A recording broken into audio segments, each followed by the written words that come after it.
오늘 말씀의 제목은 예수 고백인가 주문인가, 예수 고백인가 주문인가라는 무거운 제목으로 하나님 말씀 보도록 하겠습니다. 여러분, 외국 영화나 드라마 같은 거 보면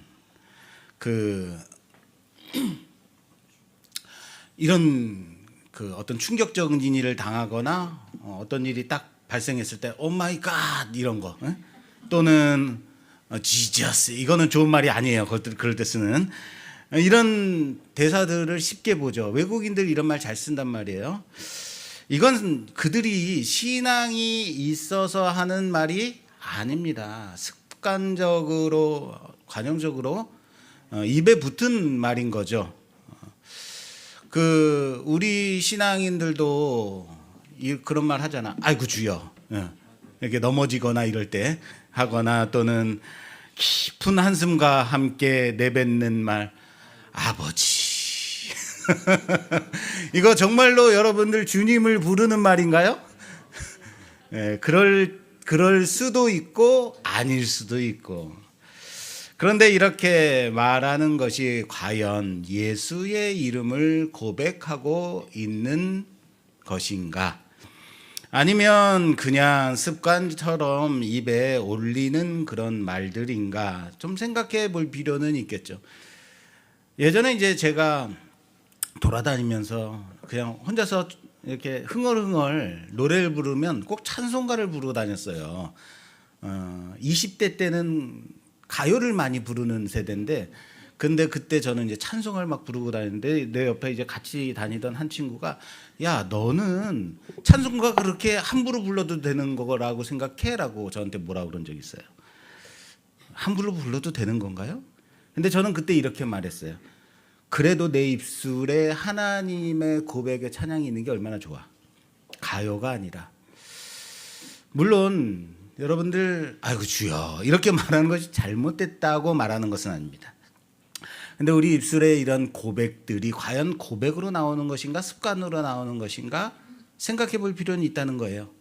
오늘 본문은 우리에게 너는 누구냐, 예수를 과연 아느냐, 예수 이름을 어떻게 사용하고 있느냐, 아주 좀 불편한 질문들을 하고 있는 것 같아요. 오늘 말씀을 통해서 나의 입에, 나의 입술에 이 말들이 습관에서 나오는 것인가 고백인가 좀 점검하는 시간 되기를 주님의 이름으로 부탁합니다.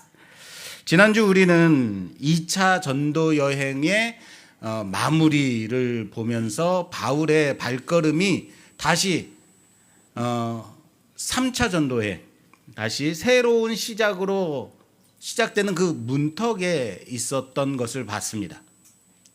이제 소위 3차 전도 여행이라고 불리우는 이 시작에서 이 중심 무대가 되는 도시가 있거든요. 그 무대가 바로 에베소입니다. 19장에는 에베소에서의 여러 가지 사건들이 쭉 나오는데, 그 사건들을 통해서 이 도시에서 복음이 무엇과 부딪히는지를 우리는 보게 될 것입니다. 그 사건들은 이렇습니다. 바울이 어떤 제자들을 만나서 너희는 무슨 세례를 받았는지 점검하는 사건, 그리고 회당을 떠나 두란노 서원으로 옮겨서 2년 동안 날마다 말씀을 가르치는, 그래서 제자들을 세우는 장면, 그리고 또 하나님이 바울의 손으로 놀라운 능력을 행하게 하셨는데, 사람들은 심지어 바울이 사용하던 손수건과 앞치마를 가져다가 병자에게 얹었는데 낫더라. 놀랍죠. 그리고 유대인 마술사들, 그리고 제사장 스게와의 7 아들들이 예수의 이름으로 귀신 악귀를 내쫓으려다가 어떻게 돼요? 혼쭐이 나는 장면이 나오죠. 그리고 마지막에는 은세공자들의 반란, 소란이 나오게 됩니다. 오늘은 우선 20절까지로 그리고 마지막 부분에 있는 세공업자들의 그 소동은 다음 주에 이어서 보도록 하겠습니다. 오늘은 앞에 세 가지 사건들을 보면서 딱 하나만 여러분들이 붙잡고 집으로 가셨으면 좋겠어요. 하나님이 바울의 손으로 능력을 행하게 하셨는데 사람들은 바울의 물건을 붙잡더라라는 거예요. 이 간극이 무엇일까? 하나님이 바울을 통해서 능력을 나타나게 하시면 사람들에게 무엇을 보라는 거예요? 능력을 보라는 겁니까? 무엇을 봐야 돼요? 하나님을 보라는 거죠. 그런데 사람들은 무엇을 보더라? 그 물건을 보더라. 그 간극의 끝에서 본문은 우리를 한 질문 앞에 세우고 있습니다. 바로 오늘 우리 설교 제목처럼 말입니다. 그 예수의 이름은 과연 고백인가 주문인가? 따라서 합시다. 예수의 이름은 고백인가 주문인가? 오늘 본문의 시작은 아볼로는 고린도로 갔고 바울이 위쪽 지방을 돌아다니다가 여기 에베소에 와서 어떤 제자들을 만나서 하는 질문으로 시작이 되죠. 어떤 제자들이라 그래요? 자, 볼게요. 자, 오늘 본문 말씀 2절에서 4절 말씀입니다. 2절에서 4절 말씀 봉독해 주세요. 이르되 너희가 믿을 때에 성령을 받았느냐? 이르되 아니라 우리는 성령의 계심도 듣지 못하였노라. 바울이 이르되 그러면 너희가 무슨 세례를 받았느냐? 대답하되 요한의 세례니라. 바울이 이르되 요한은 회개의 세례를 베풀며 백성에게 말하되 내 뒤에 오시는 이를 믿으라 하였으니 이는 곧 예수라 하거늘. 아멘. 바울이 어떤 제자들을 만나요? 그리고 묻습니다. 성령을 받았느냐? 그렇게 물었더니 그들은 우리는 성령이 계심도 듣지 못하였다라고 대답하죠. 이들은 성령도 모르는 제자들인 거예요. 그러면 이게 무슨 제자예요, 그죠? 예. 바울이 성령을 물은 이유는 그래서 너희가 성령 세례를 받아야 된다라고 말하는 것이 아닙니다. 누구든지 성령이 아니고는 예수를 주라 시인할 수 없다라는 그 말씀, 그것을 통해서 그들이 과연 예수의 이름을 아는 자들인가 모르는 자들인가, 그것을 묻고 있는 겁니다. 너희는 예수를 아느냐? 너희는 예수를 주로 시인하느냐? 이들은 요한의 세례를 받았다라고 말을 합니다. 요한의 세례는 구원에 이르는 세례가 아닙니다. 회개의 세례입니다. 요한의 세례를 통해서 지금까지의 나의 삶을 돌이키는, 그리고 온전한 구원자를 바라보겠다는 회개의 세례죠. 요한은 메시아의 길을 굳게 하려고 먼저 보내심을 받은 자죠. 그러므로 요한을 통해서 예수까지 가야 되는 거예요. 요한만 바라보면 된다, 안 된다? 안 된다. 어디까지 가라고요? 예수까지. 요한의 세례를 통해서 예수를 바라봐야 되는 거예요. 요한도 그렇게 말했잖아요. 내 뒤에 오시는 이를 믿어야 한다. 내 뒤에 오시는 이가 바로, 그분이 바로 누구다? 예수다. 이것 때문에 요한이 온 거예요. 그리고 세례를 베푸는 거예요. 바울이 이것을 설명했습니다. 그리고 이 사람들은 주 예수의 이름으로 세례를 받게 됩니다. 그리고 바울이 안수하자 성령이 임합니다. 성령을 받는다라는 이 말, 여러분 성령을 받으셨어요? 라고 물어볼 때 여러분들 이것을 능력을 얻었다라는 말로 이해하면 안 됩니다. 성령을 받아 알게 되는 것이라는 거예요. 성령을 받음으로 인해서 우리가 알게 되는 것은 바로 예수의 이름이라는 사실을 믿으시길 바랍니다. 예수의 이름을 알게 되는 성령인 거예요. 우린 오늘 19장 이 본문의 이 사건 가장 앞에 바로 이 성령을 통해서 예수를 알게 되는 것, 이 사건이 있다는 것을 전제하고 19장 전체의 사건을 이해해야 하는 것입니다. 그리고 이 사람들 가리켜서 모두 12사람쯤 되니라라고 말하고 있어요. 여러분, 아니 12사람쯤이라는 거 이상하지 않아요? 1000명이나 10,000명의 사람이면 1000명쯤 되었다, 아니면 10,000명쯤 되었다, 이렇게 표현할 수 있죠. 그런데 12이라는 숫자가 세기가 어려운 숫자예요. 12 다 이렇게 세워놓으면 12인가 11인가 이렇게 헷갈립니까? 굳이 12쯤이라고 왜 누가는 그렇게 말하고 있을까? 12사람을 뭐 11반 또는 12반 이렇게 세는 것도 아니잖아요. 12이라는 것은 굳이 12쯤이라고 말할 필요가 없는 숫자인데 굳이 누가는 뭐라고 말했다고요? 12사람쯤이라고 말했다고요. 그런데 우리가 12이라는 숫자를 보게 되면 딱 떠오르는 이미지가 있죠. 그렇죠, 그렇죠. 12 하면 완전수입니다. 예수님의 제자, 교회의 시작 다 12로 시작한 거예요. 그래서 누가는 이 이미지를 연상시키려고 굳이 12사람쯤이라고 표현한 것은 아닐까라는 생각이에요. 요게 이따가 좀 있으면 또 연결되는 부분이 있어서 제가 지금 이것에 대해서 강조하는 거예요. 그렇습니다. 성령을 받고 예수를 알게 된 요한의 세례까지만 알던 제자들을 통해서 예수의 이름 안에서 이제 한 무리가, 새로운 교회가 세워졌다라는 거예요.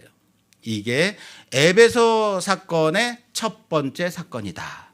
자, 이제 바울은 회당에서 석 달쯤 강론하다가 마음이 굳어진 사람들을 보고 자리를 옮겨요. 그곳이 어디예요? 두란노. 거기서 매일같이 말씀을 가르칩니다. 말씀 훈련을 합니다.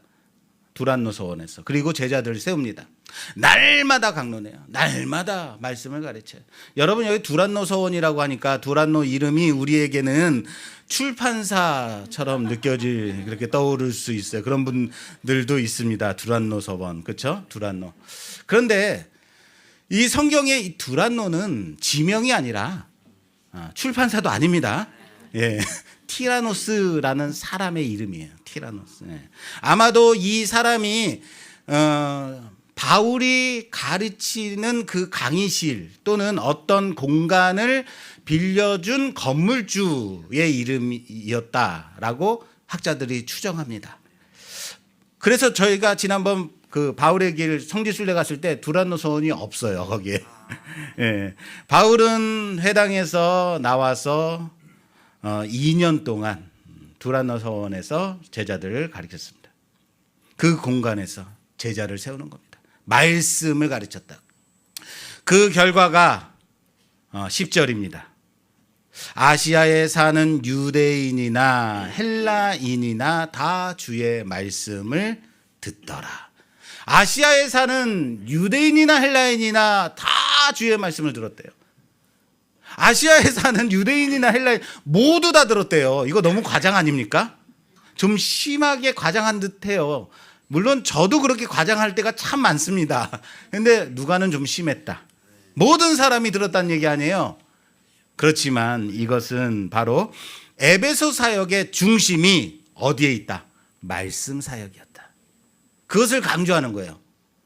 이 방식인 거예요. 말씀의 방식. 그렇게 해서 이 말씀을 매일같이 가르치고 제자들을 세웠더니 에베소에 사는 아시아에 있는 모든 사람이 유대인이든 헬라인이든 다 예수를 믿었다라는 겁니다. 그런데 그래서 말씀이 강조되고 있는데 다음 절에 바로 반전이 일어나요. 자, 이거 볼게요. 반전입니다. 오늘 11절에서 12절 말씀 봉독해 주세요. 하나님이 바울의 손으로 놀라운 능력을 행하게 하시니 심지어 사람들이 바울의 몸에서 손수건이나 앞치마를 가져다가 병든 사람에게 얹으면 그 병이 떠나고 악귀도 나가더라. 아멘. 아멘. 하나님이 바울의 손으로 놀라운 능력을 행하게 하십니다. 그런데 심지어 바울이 사용했던 손수건이나 앞치마를 병자에게 얹으니까 어떻게 돼요? 낚기까지 하는 거예요. 물론 여러분들은 저의 손수건이나 저의 저는 앞치마가 없나요? 제가 사용하던 케인이나 뭐 필요하신 분 있으면 말씀하십시오. 하나님이 바울의 손으로 능력을 행하셨습니다. 할렐루야. 그런데 사람들은 하나님을 바라보지, 하나님을 발견하지 아니하고 바울의 손수건과 앞치마를 바라보더라. 하나님은 바울을 통해서 일하셨지만 사람들은 바울의 그 물건을 통해서 능력을 사용하게 되더라. 이게 문제의 시작인 거예요. 능력의 근원이 하나님이라는 걸 놓치면 능력의 도구에 집착하게 되는 거예요. 그 다음은 바로 마술사들이 예수의 이름을 빙자해서 악기를 내쫓으려고 하는 사건인 거예요. 그게 터지는 거예요. 자, 이것까지 볼게요. 13절에서 16절까지, 13절에서 16절까지 봉독해 주세요. 이에 돌아다니며 마술하는 어떤 유대인들이 시험 삼아 악기 들린 자들에게 주 예수의 이름을 불러 말하되 내가 바울이 전파하는 예수를 의지하여 너희에게 명하노라 하더라. 유대의 한 제사장 수게와의 7 아들도 이 일을 행하더니 악귀가 대답하여 이르되 내가 예수도 알고 바울도 알거니와 너희는 누구냐 하며 악귀 들린 사람이 그들에게 뛰어올라 눌러 이기니 그들이 상하여 벗은 몸으로 그 집에서 도망하는지라. 아멘. 아멘. 그렇습니다. 사람들은 그 능력을 하나님께서 왜 주셨는지를 바라보기보다 그 능력을 어떻게 쓸 수 있는지에 관심을 가지더라. 이것을 죄성이라고 합니다. 그리고 결국 예수의 이름을 주문처럼 다루기 시작합니다. 돌아다니며 마술하는 유대인들이래요. 유대인들 중에 마술하는 사람들은 돌을 던져 죽여야 된다라고 율법이 돼 있어요. 그런데 돌아다니며 마술하는 유대인들이 예수의 이름을 주문처럼 사용하기 시작합니다. 그러자 유대인의 한 제사장 스게와의 7 아들들도 이 일을 해보자 하는 거예요. 저는 여기서 유대인 중에 마술사가 있다라는 것도 놀라운데 뿐만 아니라 누구요? 유대인 제사장 스게와의 아들들까지도 이 일을 하더라라는 게 더 충격적이에요.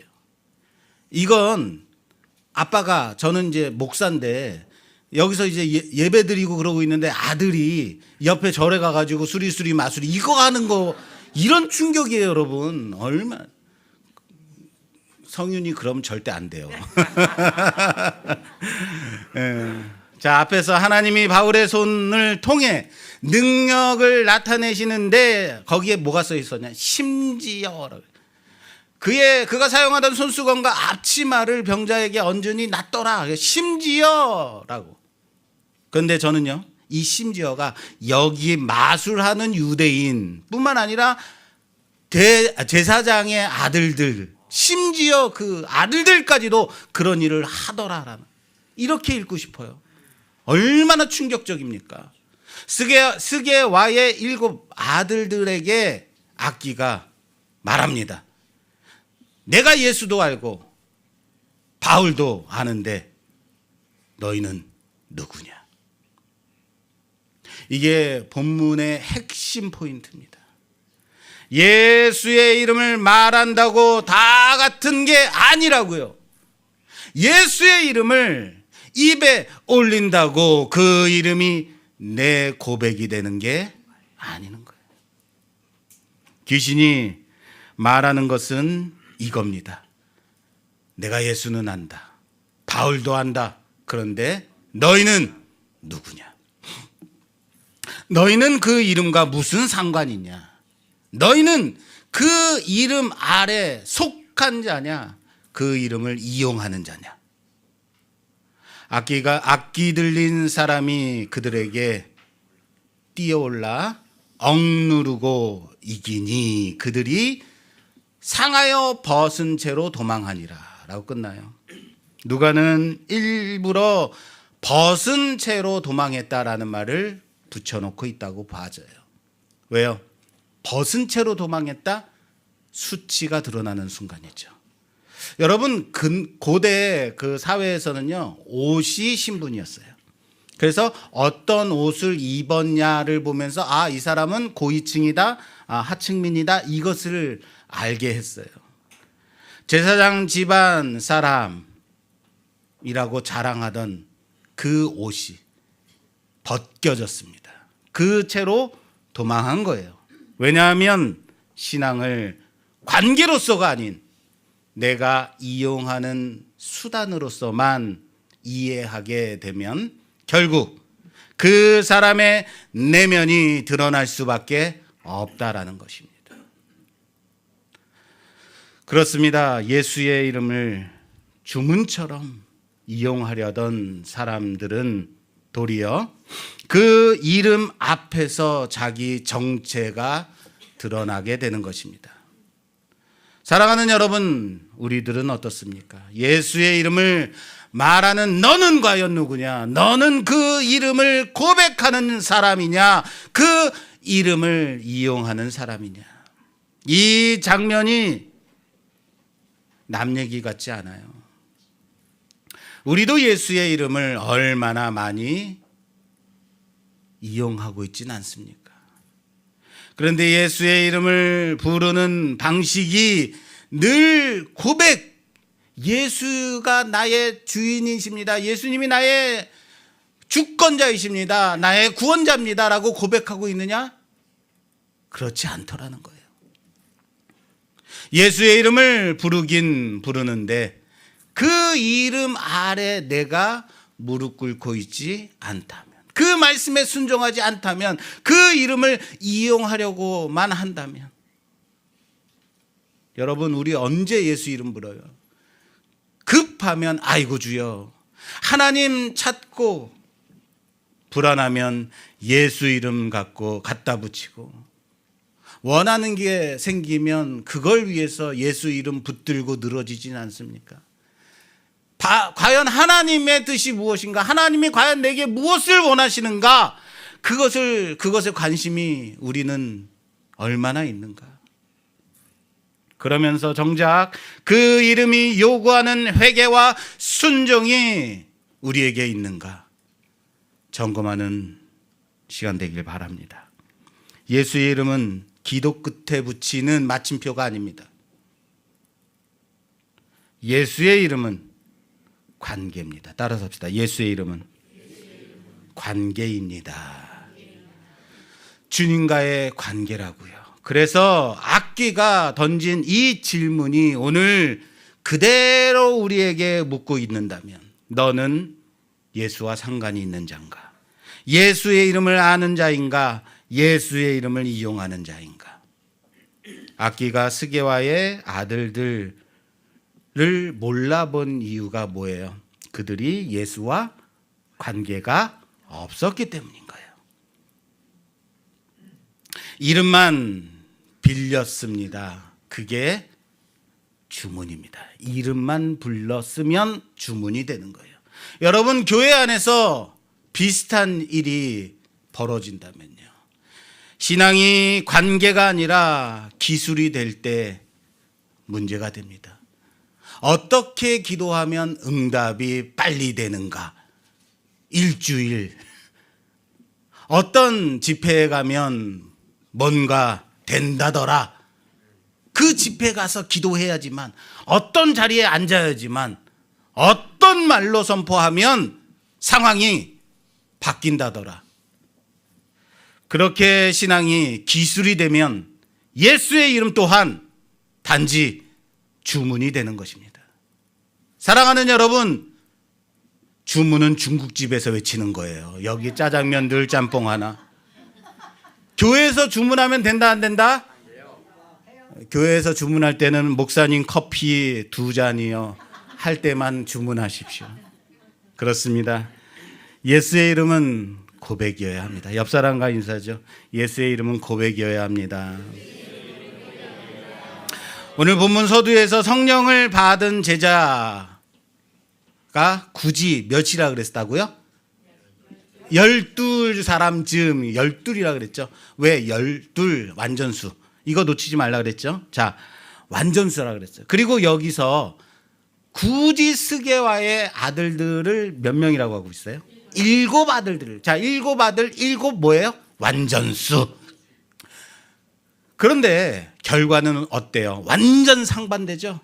12은 예수의 이름 아래, 예수의 이름 안에서 구원을 얻는 자, 성령을 받은 자, 고백자가 되었다. 그런데 여기 7은 예수의 이름을 이용하려다가 벌거벗겨져 도망쳤습니다. 관계가 있는 자들과 없는 자의 차이가 여기에 있습니다. 예수의 이름은 주문이 아니라 고백임을 믿기를 바랍니다. 자, 그렇다면 여러분, 예수의 이름을 안다는 거, 이게 뭔가요? 나는 예수의 이름을 안다? 정말로요? 여러분들 예수의 이름을 알고 계십니까? 모르면 이상한 거죠. 예. 귀신도 아는데요. 보세요. 오늘 본문의 악기도 내가 예수를 안다라고 말하잖아요. 귀신들도 예수의 이름을 알까요? 모를까요? 예수를 알아요. 복음서에서 예수님의 공생의 기간 동안 예수님을 만난 귀신들이 내쫓김을 받을 때 뭐라고 고백해요? 예수를 알아봤단 말이에요. 마가복음 1장에서도 더러운 귀신이 이렇게 외치죠. 나사렛 예수여, 우리가 당신과 무슨 상관이 있나이까? 당신이 우리를 멸하러 오셨나이까? 나는 당신이 누구인 줄 압니다. 하나님의 거룩한 자니이다. 기가 막힌 신앙 고백 아닙니까? 정확하게 알잖아요. 야, 정말 이 정도면 진짜 제작감이에요. 그런데 뭐예요? 악기예요. 귀신이에요. 야고보서 2장 19절 말씀에 이렇게 돼 있어요. 이렇게 말하고 있습니다. 내가 하나님은 한 분이신 줄 믿느냐? 잘 아는도다. 귀신들도 믿고 떠느니라. 여러분 무슨 말인지 아시겠습니까? 귀신들도 믿는데요. 하나님의 거룩한 이름을 안대요. 믿는데요. 그리고 떤대요. 귀신도 예수를 알고 있습니다. 그런데 그 알미라는 것이 관계가 아니라는 거예요. 우리와 무슨 상관이 있나이까? 살아가는 여러분, 여러분들과 예수의 이름이 상관이 없다면, 내가 예수의 이름을 알고 있지만은 여러분들과 상관이 없다면 그 이름은 아무것도 아닌 거예요. 여전히 귀신들이 사탄의 세력이 될 수밖에 없었던 것은 귀신들도 나와 무슨 상관이 있냐고 말했듯이 그런 겁니다. 알고는 있지만 상관없는 관계. 그럼 성경이 이 말하는 안다라는 것은 무엇일까요? 성경에서 안다라는 것은 믿는다. 믿는다라는 것은 관계가 있다라는 거예요. 단지 지식, 정보가 아닌 겁니다. 관계입니다. 믿음으로 이어지는 알미라는 거예요. 내 삶이 그분께 붙들리고 내 무릎이 그분 앞에 꿇리는 알미라는 사실.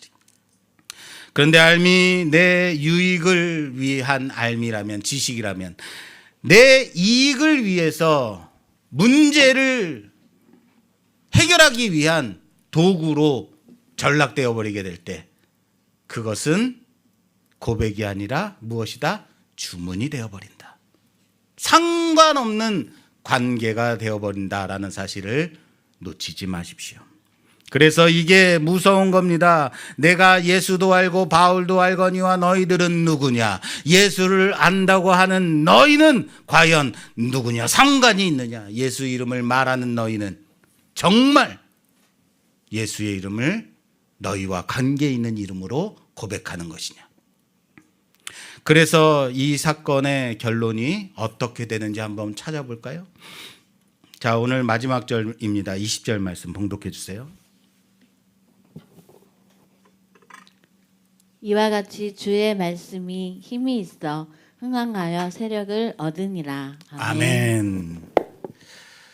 사건은 능력으로 시작하는 것처럼 보였습니다. 바울의 손수건과 앞치마 심지어 올렸는데 낫더라. 예수의 이름이 입에 오르내리기 시작했죠. 어떤 자들, 어떤 마술하는 유대인들은 이 이름을 주문처럼 쓰기 시작합니다. 그리고 스게와 일곱 아들들은 벗은 채로 도망합니다.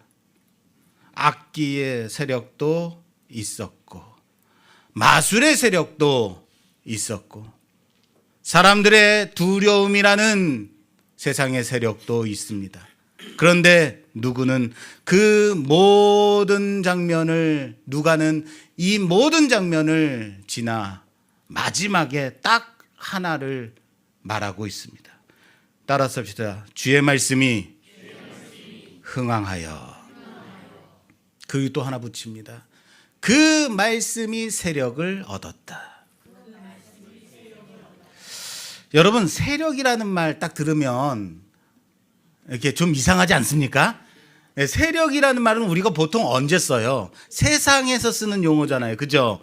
힘이 있는 쪽 세력이라 그러죠. 그렇죠? 저쪽 세력, 저쪽 사람, 사람을 흔드는 세력이라고 말할 때 우리가 부정적으로 사용하는 용어일 수 있어요. 그런데 사도행전 19장은 그 세력이 바뀌었다라고 말하고 있는 거예요.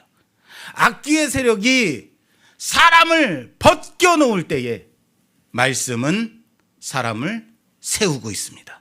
마술의 세력이 사람을 묶어놓을 때에 말씀은 사람을 자유케 합니다. 주문 같은 신앙이 사람을 흔들어댈 때에 말씀은 사람을 회개로 이끈다라는 사실을 믿으시길 바랍니다. 그래서 결론은 기적이 아니라 능력이 아니라 말씀의 흥왕이에요. 결론은 이름을 입에 올린 사람이 얼마나 많았느냐가 아닌 말씀이 힘 있게 자라나 우세하게 되었다. 예수의 이름은 내가 써먹는 주문이 아닙니다. 내가 무릎 꿇는 고백입니다. 그 고백이 진짜라면 내 삶에서 세력이 이제는 세상의 세력이 아니라 말씀의 흥왕의 세력으로 변화되어야 된다는 사실을 믿으시길 바랍니다. 불안의 세력이 아닌, 불안에 떠는 자가 아닌 말씀이 세력을 얻는다. 욕망의 세력이 아닌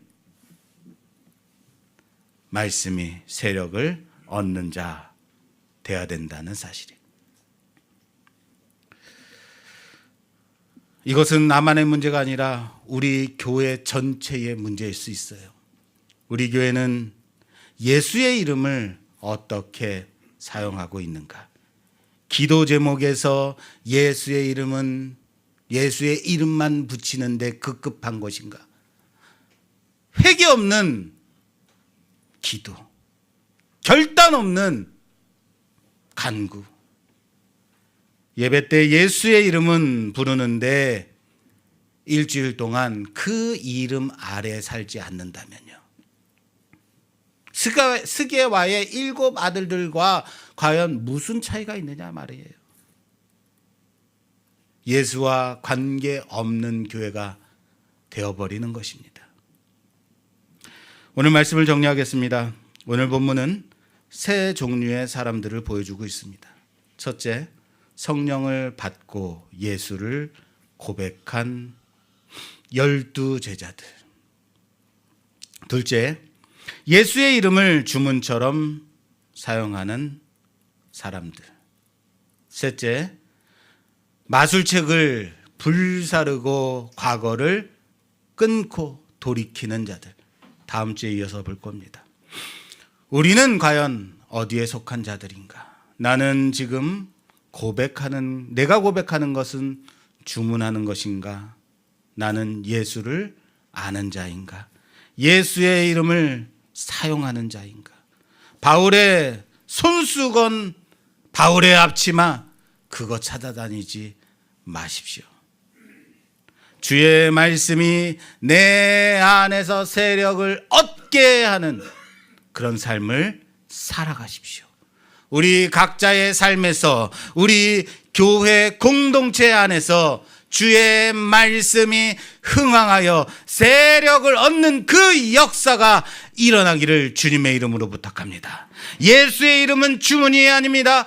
고백입니다. 우리에게 필요한 것은 주의 말씀인 겁니다. 예수의 그 이름을 입에만 올리는 자가 아닌 그 이름 아래에 살아가는, 그 이름 앞에서 살아가는 우리 모두가 되십시오.